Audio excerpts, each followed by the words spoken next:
오늘 우리에게 주시는 하나님 말씀 봉독합니다. 신약성경 누가복음 19장 1절에서 10절 말씀입니다. 신약성경 누가복음 19장입니다. 1절에서 10절, 신약성경 128쪽입니다.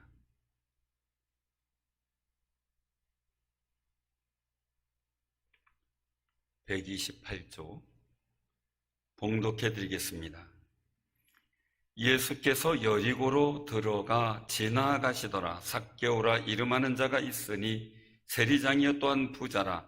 그가 예수께서 어떤 사람인가 하여 보고자 하되 키가 작고 사람이 많아 할 수 없어 앞으로 달려가서 보기 위하여 돌무화과 나무에 올라가니 이는 예수께서 그리로 지나가시게 되미로라.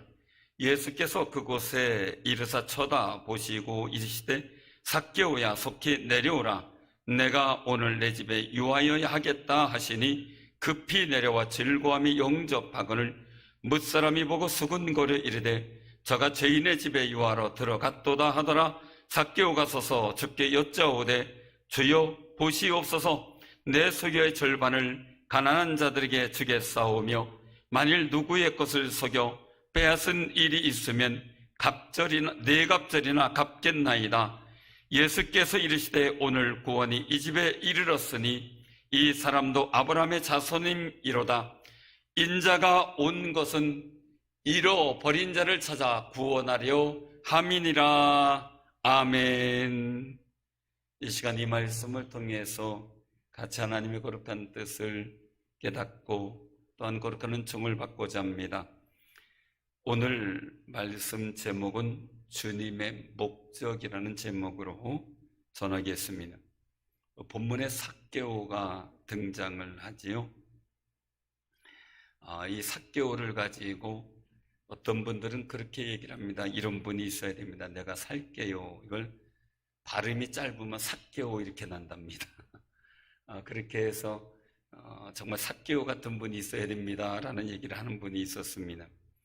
이 삭개오 사건의 중요한 것은요, 이 전장 18장에서 부자 관원이었던 청년이 예수님께 선한 선생님이요 내가 무엇을 해야 영생을 얻으리까라는 묻는 데서의 일들부터 시작되게 됩니다.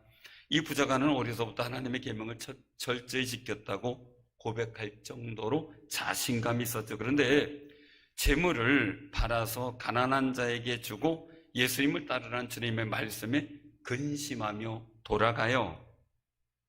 예수님은 그 모습을 보고 재물이 있는 자가 하나님 나라 들어가기가 얼마나 어려운지, 낙타가 바늘기로 들어가는 것이 부자가 하나님의 나라에 들어가는 것보다 더 쉽다 이런 말씀을 하셔요.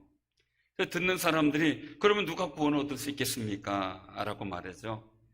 그런데 그 일들 속에서 이 삭개오 사건은 거기에 대해서 아주 중대한 의미를 부여해주고 있는 거죠.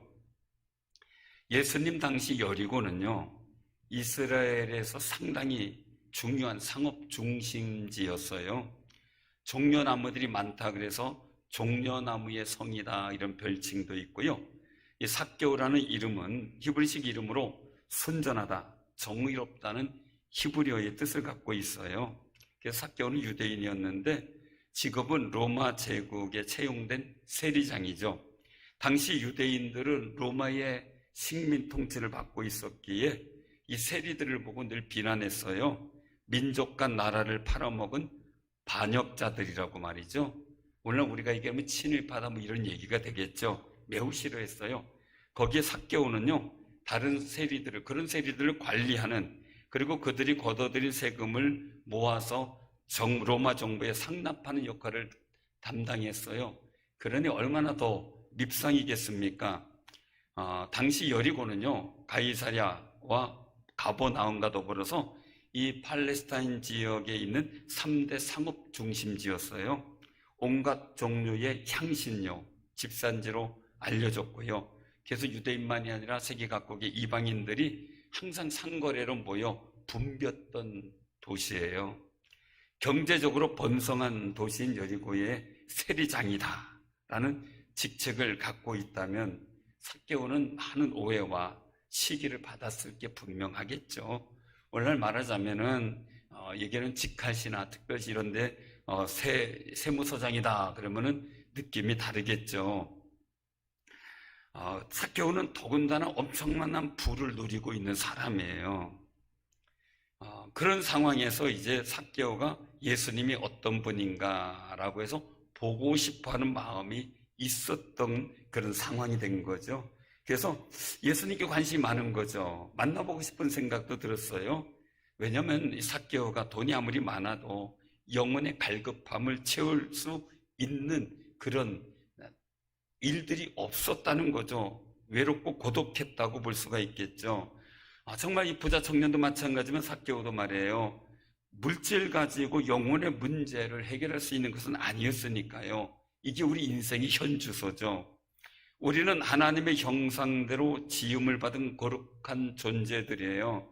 돈과 같은 물질만 많으면 살아갈 수 있는 존재들이 아니라는 거죠.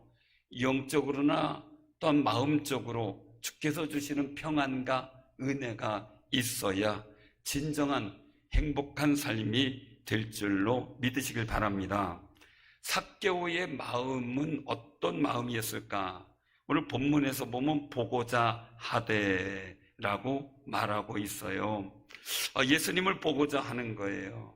근데 그 보고자 하되라는 말을 헬라어 표현으로 보면은 삭개오가 예수님을 보기 위해서 그냥 봤으면 이게 아니고 굉장히 애를 썼다는 표현이에요. 이 보고자 하되라는 것을 헬라어로 보게 되면요, 에제테이 이데인이라는 말인데 애를 썼다는 거죠. 근데 문제가 생겨요. 왜? 삭개오는 키가 작아요.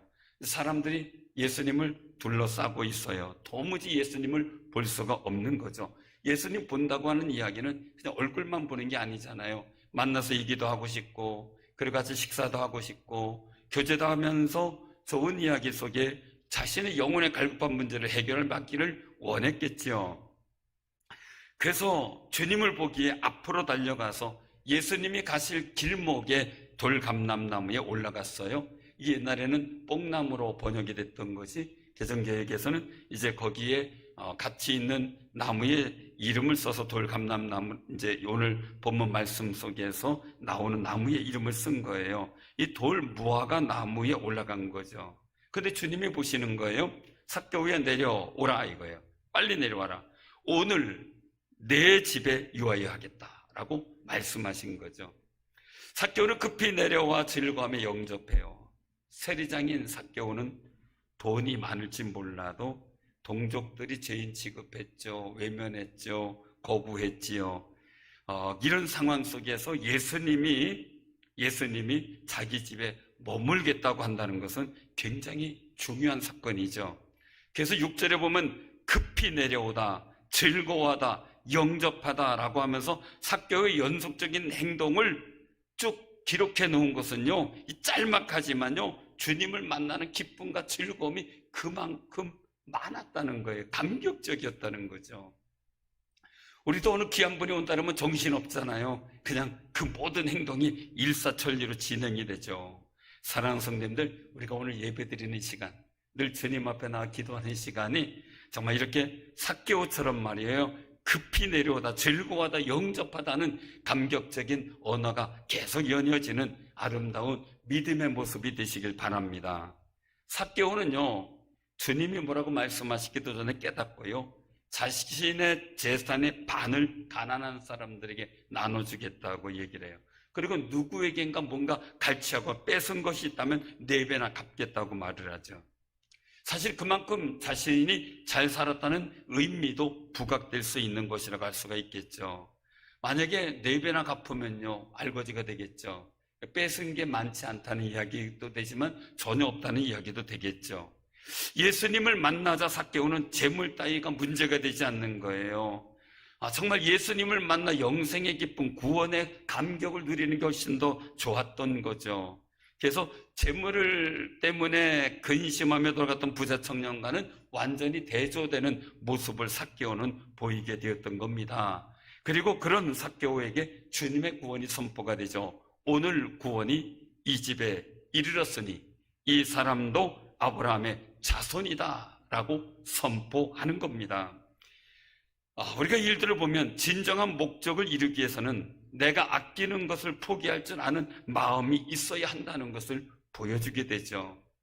하나님께서는요, 우리를 구원하는 진정한 목적을 이루기 위해서 그 아들 예수까지도 아끼지 않고 이 세상에 보내셨고 십자가에 달려 죽게 하는 거룩한 일을 하셨습니다. 그 은혜로 우리가 구원을 받은 거고 말입니다.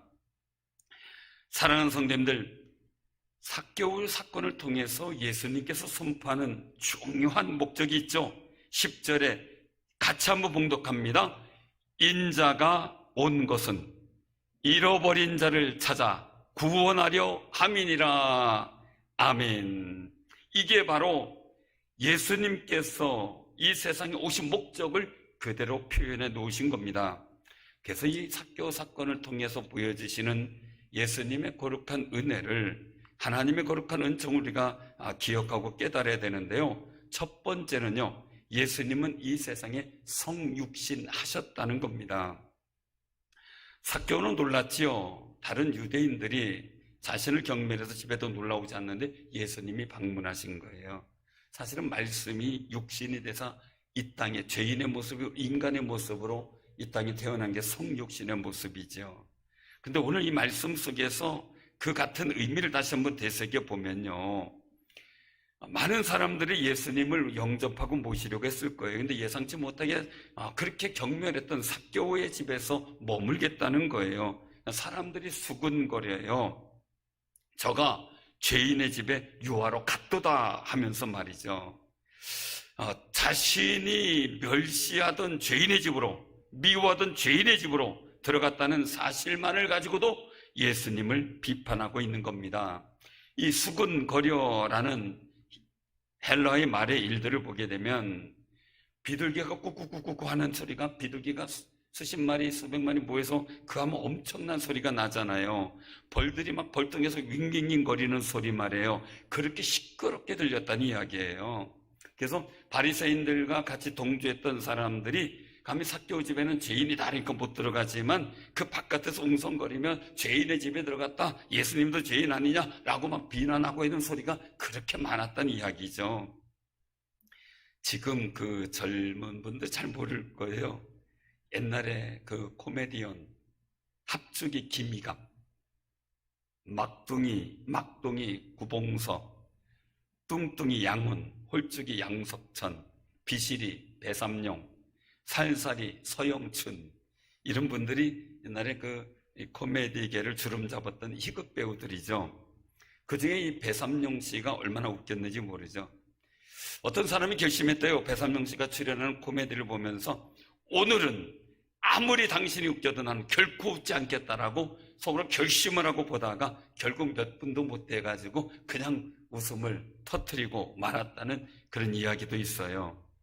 첫째, 그가 입은 옷부터 웃음이 흘러나오잖아요. 헐렁한 바지에, 통바지에, 그것도요, 낡은 넥타이로 옛날 그 시골에서 일할 때 끈으로 묶었던 허리띠처럼 끈으로 질끈 묶고 말이죠. 이마에도 그 넥타이로 머리를 묶을 때도 있고 말이에요. 그리고 한쪽 바지는 또 걷어 올려서 그냥 바보스럽게 보이고, 당황하면 책상에 전화기를 들고 그냥 헛말을 짓거리기도 하고, 문을 못 찾아 허둥대어지는 그런 모습도 보이면서 악의 없이 바보스러운 모습으로 사람들을 웃겼던 분이죠. 세월이 흐르고 이제 70세 중반 된 그분이 이제 그 인터뷰를 했어요. 인터뷰하는 과정 속에서 하는 말이, 늙고 병들어 있는 중에도 자신을 찾는 무대가 있으면 나가서 연기를 하고 싶다라는 얘기를 했어요. 그래서 기자에게 배삼룡 씨가 하는 말이 참 귀한데요. 세상에서 사람들을 만날 때마다 나는 당신보다 좀 모자라고 생긴 것도 못났습니다 라는 마음으로 살아왔대요. 그게 바보 연기의 기본 정신이었어요. 그게 이제 자기 말하는 거예요. 바보 연기의 요체가 그것이었습니다 라고 말을 해요. 자기는 늘상 다른 사람한테 나는 그냥 당신보다 좀 모자라고 생긴 것도 못났습니다. 그래서 그 마음 갖고 바보스럽게 연기하면서 바보가 아닌데 바보처럼 보이고 어려운 보릿고개 시절에 사람들에게 희망을 주고 웃음을 주려고 했던 자신의 삶에 대해서 이야기를 한 거예요. 그러니까 자기가 그냥 돈 벌기 위해서 웃기는 게 아니라 분명한 자기의 목적이 있었다는 거죠.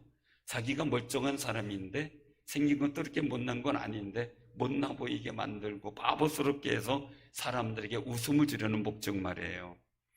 예수님은 분명히 거룩하신 하나님의 아들이잖아요. 그분이 곧 말씀이고요. 우리처럼 죄스러운 모습이 아니고요. 연약한 모습도 아닌데 우리의 모습을 입으셔서 우리를 구원하시기 위해서 말입니다.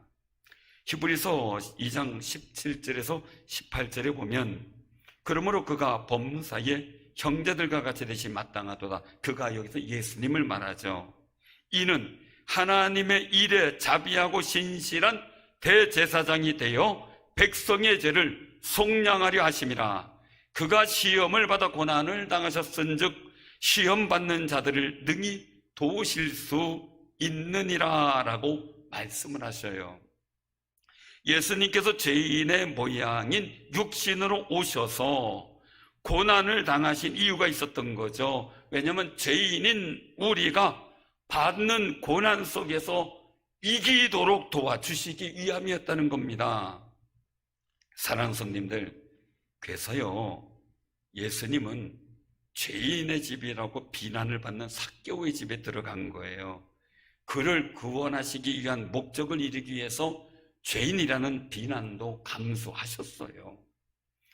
마찬가지로 우리에게 믿음을 주시고 구원을 주시러 오신 주님은요 죄인인 나를 구원하시기 위한 목적을 이루시기를 원하신 거예요. 우린 다 부족하잖아요. 세상의 욕을 받고 미움을 받아요. 인정받지 못하는 생활을 할 때가 있어요. 왜냐하면 실수 허물도 있겠지만요 100사람이면 100사람이 다 좋아할 수 없는 일이잖아요. 사람이 살아가는 일들 속에 말이죠. 우리는 부족한데요 예수님께서는 그런 구설수, 그런 비난 생각지 않고 우리를 구원하시고 우리의 주님이 되셨고 하나님은 우리의 아버지가 되셨어요. 사랑하는 성님들, 오늘날 많은 세상 사람들이 교회를 얘기하고 교인들의 여러 가지 얘기를 한다고 우리가 기죽어서는 안 돼요. 이유는요 나를 구원하신 주님을 바라보고요 우리가 기억하면서 정말 하나님이 나와 함께 계심을 기억하면서 살아가는 거죠. 내가 부족해도 예수님 우리에게 찾아오셨고 함께 하셔요. 예수님의 또 다른 이름이 하나님이 우리와 함께 계시다 임마누엘이라는 이름을 갖고 계시죠. 예수님은 부활승천하시며 세상에 교회를 세우셨어요. 교회는 예수님의 몸이에요. 세상은 교회를 비난하고 공격을 해요. 그래도 예수님은 이곳에 우리와 함께 계셔요. 내가 듣는 것 때문에 기분 나빠서 속상해하지 마시고 주님이 그 소리를 들을 때 얼마나 가슴 아프실까. 그래도 나와 함께 계시는 주님을 기억하면서 그 속에서 위로받고 살아가시는 귀한 삶이 되시기를 바랍니다. 이 자리에 분명히 예수님은 함께 계시고요 성육신하신 예수님은 교회를 남겨두시면서 세상에 성육신하신 표로 하나님의 교회를 세워두신 겁니다.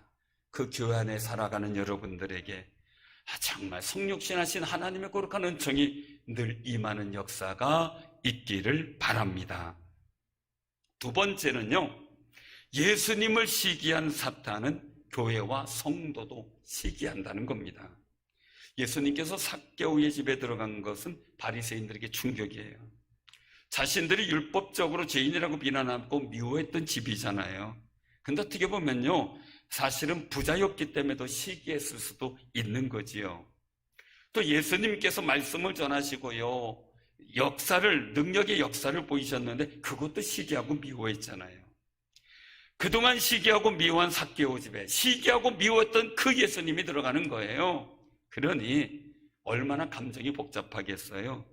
시기라는 거는요 감정이 빗고인 상태라기보다는요 모든 여건과 기능과 역할을 혼란시키려는 감정 이상의 어떤 행동, 액션을 말해요. 그래서 시기라는 마음은 사단에게서 시작이 되죠. 사탄은요 하늘에서 하나님의 권위에 도전했던 천사장 중에 하나예요. 권위에 도전했다가 자기가 얻으려고 모든 능력과 영광을 소유하려고 하나님 나라에 반역을 한 거죠. 말 그대로 겁없이 하나님께 대들은 거죠. 그래서 이것을 요한계시록 12장 7절에서는 하늘의 전쟁이라고 표현했어요. 그 하늘의 전쟁에서 져서 쫓겨났죠. 사단은 에덴 동산에서 하나님과 동행하던 아담과 하와를 시기해서요 범죄하도록 유혹했어요. 그리고 모든 인류를 죄와 사망 가운데 넘어지게 했던 겁니다. 또한 그것만이 아니죠. 예배를 잘 드린 동생을 시기해서 카인은요 살인을 저지른 인류 최초의 살인자가 되고 말잖아요. 시기하는 사람은요 다른 사람들의 훌륭한 특성, 고상한 행동에 대해서 박수치고 격려하기보다는요 그것을 헐뜯고 그릇되게 해서 낮추어서 자기를 어떻게 우월감을 나타내려고 하는 그런 행동이 시기심이에요. 이것은 교회를 향한 것도 마찬가지예요. 시기심이 발동하면요 다른 사람의 노력을 막 해서 공로를 쌓은 것을 가지고 감소시키려고 그저 비난하고 헐뜯고 얘기를 합니다. 그러면서 자기는 선하고 위대하고 고상한 것처럼 인정받고자 하죠. 사랑하는 성도님들, 사실은요 자기 스스로가요 용감하고 극적인 노력을 해서요 탁월한 목표에 도달해야 되는 게 정상이겠죠. 그런데 그러지 않고 나는 낮으니까 높은 데 있는 사람 끌어내려서 상대방을 깎아내려가지고 하려고 하는 그 마음 자체가 문제지만, 이것이 사회적으로나 국가적인 분위기가 된다면 그 사회 국가는 발전될 수 있는 역량이 없어요. 사실은요 사울왕이 다윗을 시기했잖아요. 다윗은 만만이잖아요. 사울은 천천히요, 다윗은 만만이로다. 저는 그 성경을 볼 때마다 꼭 그렇게 얘기를 합니다. 사울은 천천히 생각하고 다윗을 만만히 보지 말지어다. 근데 만만히 보다가 망한 게 사울이에요. 시기심 때문에 말이에요. 사랑하는 성도님들, 세상이 교회를 만만하게 보면 안 돼요. 하나님의 역사가 있는 교회를 말이죠. 그래서 우리가 기억하면서 보는데요, 요즘에 사회적 분위기 속에 참 걱정이 되죠. 전에 성탄절을 준비하면서요 성극의 배역을 정하는 과정들을 이제 교사들하고 학생들이 상의를 하는데요, 이거 할 사람, 이 역할 할 사람 하는데 또 저 역할 할 사람 아무런 반응이 없어요. 손도 안 들어요. 그리고 회의가 끝났어요. 그러니까 제가 이제 그 사실을 알고 한 아이를 제가 붙잡고 얘기를 했어요. 야, 그 역할 내가 지나가면서 들었는데 내가 했으면 좋았었는데 그런 생각이 드는데 왜 자원하지 않았어? 하지. 그랬더니 하는 얘기가, 목사님, 학교에서요 뭐 하겠다고 손들고요 그러면요 그때부터 친구들한테 왕따 당하고요 선생님한테 미움받는 타켓이 돼요 라는 말을 하는 거, 이 아이가요. 그래서 깜짝 놀랐어요. 정말 그러냐 그랬더니 그렇다는 거예요. 뭘 한다고 얘기를 못 한다는 거예요. 이런 교육적 분위기는 긍정적이지 못하기 때문에 앞으로 이것이 사회 국가적 분위기, 이 시기에 마음들이 많아진다 그러면 국가의 앞날에 도움이 될 것인가라는 염려가 되죠. 공부 잘하는 친구를 배워야 공부 잘할 수 있죠. 공부 잘하는 친구 험담해서 끌어내린다고 자기에게 유익될 게 없잖아요. 모든 면에서 적극적인 친구를 잘 배울 수 있으면 좋은데 비난하고 조롱하고 시기한다면 무슨 유익이 있겠습니까? 성공한 사람과 부자를 배워야 하는데 시기하고 그리고 또한 비난하고 무너지게 한다면 그것이 무슨 유익이 되며, 그렇게 자란, 그런 의식 갖고 자란 아이들이 얼마나 비굴하게 될 것인가라는 고민이 또한 아픔이 되는 겁니다. 복음서에서 보면요, 바리새인들은요 예수님께서 무엇을 해도 시기가 일어나서 수군거리거나 비난을 했어요. 세례 요한은 사역을 하면서요 금식을 많이 했죠. 그리고 광야에서 살았어요. 그러니까 좀 미쳤다고 얘기를 했고요. 예수님은 제자들과 함께 사람들을 만나서 먹고 어울리면서 마시면서 사역을 하셨어요. 하나님 역사도 일으키고요. 그러자 시기에서요 또 먹기를 탐하는 자라고 비난을 해요. 어떻게 해야 되는 것이 마취되는가? 그래서 예수님께서는 아버지가 기뻐하시는 일만 한다고 고백을 하잖아요. 사단은 오늘날 세상을 통해서 교회를 시기하게 해요. 예, 사단의 기본 성격이거든요. 사상과 권세를 통해서 교회를 비난하는 분위기를 만들기도 해요. 물론 실수, 허물이 있을 수도 있어요. 그러나 지금 교회가 당하는 비합리적인 일들은 비신앙인들이 봐도 너무 과도하다고 얘기가 나올 정도예요. 마태복음 5장 11절 12절에 말씀하세요. 너희를 욕하고 박해하고 거짓으로 너희를 거슬러 모든 악한 말을 할 때는 너희에게 복이 있나니 기뻐하고 즐거워하라. 하늘에서 너희의 상이 금이라. 너희 전에 있던 선자들도 이같이 박해하였느니라. 예수님의 몸인 교회를 사단은 세상으로 하여금 시기하게 만들고 그 도구를 찾습니다. 그래서 이단으로 하여금 교회를 무너지게 만들고 성도들을 유혹합니다. 세상이 교회를 미워하도록 성경에 반대되는 사상을 만들어 퍼뜨리고 그런 일들을 만들어 갑니다.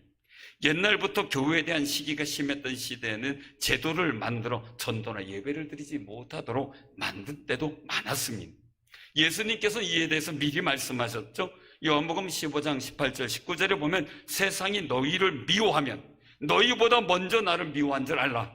너희가 세상에 속하였으면 세상이 자기의 것을 사랑할 것이나 너희는 세상에 속한 자가 아니요 도리어 내가 너희를 세상에서 택하였기 때문에 세상이 너희를 미워하느니라. 우리를 미워하고 우리를 비난하는 것, 주님을 미워하고 주님을 비난하는 것이라고 말씀을 하고 있는 거죠. 사랑하는 성도님들, 바꾸어 말씀드리면 교회와 성도가 세상의 시기를 받고 비난을 받고 어려움을 당한다면 그만큼 하나님과 예수님의 사랑을 많이 받고 있는 때고 받아야 될 때라는 사실을 반증하고 있는 겁니다. 그러므로 하나님의 거룩한 사랑과 은혜를 기억하며 그 은혜를 받기 위해서 감사하고 기뻐하는 아름다운 삶이 되시기를 바랍니다. 그것이 사단의 시기를 이길 수 있는 거룩한 능력입니다. 세 번째는요, 예수님은 우리와 소통하기를 원하셔요. 말이 통해야죠. 그죠? 말이 통해야죠. 삭개오는 감히 예수님 앞에 나서지 못했죠. 왜요? 유대인들이 자신을 향한 죄인이라는 비난을 알고 있기 때문이에요. 그런데 예수님께서도 그걸 알고 계시겠죠. 삭개오라는 이름도 알고 계셨으니 말이죠. 근데 히브리서 4장 15절에 말씀하셔요. 우리에게 있는 대제사장은 우리의 연약함을 동정하지 못하실 이가 아니요 모든 일에 우리와 똑같이 시험을 받으신 이로되 죄는 없으시느니라. 거룩하신 예수님께서 죄인의 모양으로 성육신하신 것은 우리의 연약함을 소통하시기 위함이다라는 거예요. 우리와 똑같이 시험 받으시고 고난 당하시는 것도 우리를 고난 받을 때 도우시고 시험 받을 때 돕기 위한 소통을 위해서 그 일을 감당하셨다는 겁니다. 그 은혜로 얻은 것이 있는 거죠. 히브리서 4장 16절에 말씀하셔요. 그러므로 우리는 긍휼하심을 받고 때를 따라 돕는 은혜를 얻기 위하여 은혜의 보좌 앞에 담대히 나아갈 것이니라. 아멘. 다시 한번 봉독합니다. 그러므로 우리는 긍휼하심을 받고 때를 따라 돕는 은혜를 얻기 위하여 은혜의 보좌 앞에 담대히 나아갈 것이니라 라고 말씀하셔요. 예수님의 부르심으로 삭개오는 행동으로 응답을 보였고 예수님께서는 삭개오에게 구원을 받아 아브라함의 자손이라고 선포했고 늘 죄인처럼 외롭고 고독한 그의 삶이 이제는 하나님 앞에 담대히 나갈 용기를 얻었습니다. 사랑하는 성도들, 왜요? 아브라함의 자손 의인이라고 인정하셨기 때문입니다. 이 일로 인하여 삭개오는 예수님과 소통이 되고 하나님과 소통이 되었습니다. 기네스 기록이 여러 가지가 있어요. 세상에서 제일 가장 오래된 장수한 부부가 있더라고요. 물론 요즘에는 조금 또 다른 분이 이제 더 오래된 분이 있다고 하는 얘기는 있는데 확인은 못 해봤고요. 영국의 이 플로렌사하고 퍼티 부부예요. 이 최고의 이 부부가 최고로 오래 사는 부부가 되었는데 당시에 기네스북에 올라갈 때 그 사람들이 결혼 81주년이었대요. 얼마나 오래 산 거예요? 81주년이면 부부 나이를 합산해 보니까요 205살이래요 81년 동안 행복한 결혼 생활을 유지한 비결, 또 건강을 유지한 비결, 그거를 얘기를 하는데 그 중에 한 가지가요 다툰 채로 잠들지 않았대요. 사람이기 때문에 갈등이 있잖아요. 다툰 날에는 곧장 얘기하다가 서로 미안해 그러면서 마음을 풀고 잤다고 해요. 그리고 나서 주로 쓰는 말이 있다 그래요. Yes dear 라는 말이에요. 그 말이 뜻이 뭐냐면 그래 여보 이 말이에요. 이 말을 많이 사용했다 그래요. 쉽게 이게 맞장구를 쳐줬다는 거죠. 공감을 가졌고 찬송을 해줬고 상대방을 배려하는 성숙한 마음으로 살았다는 거죠. 그래 당신 말이 맞아. 당신 말이 맞아요. 이래 하면서 서로 공감을 했다는 거예요. 이게 장수의 비결이었다 그렇게 얘기를 해요. 공감과 소통이 행복한 장수의 비결이라는 걸 의미하죠. 주변 사람들과 늘 조화로운 관계를 꾸려나가기 위해서도 이런 공감의 말 습관은 굉장히 도움이 많이 될 거예요. 하나님께서는요, 우리가 성령님을 의지하여 예수님의 이름으로 기도하면, 그래, 내 사정이 딱하구나, 내가 너를 안다, 긍휼하게 여기신다는 거예요. 감사한 마음으로 드리는 예배를 통하여 하나님께서 말씀을 가지고 우리에게 거룩한 은총으로 응답해 주십니다.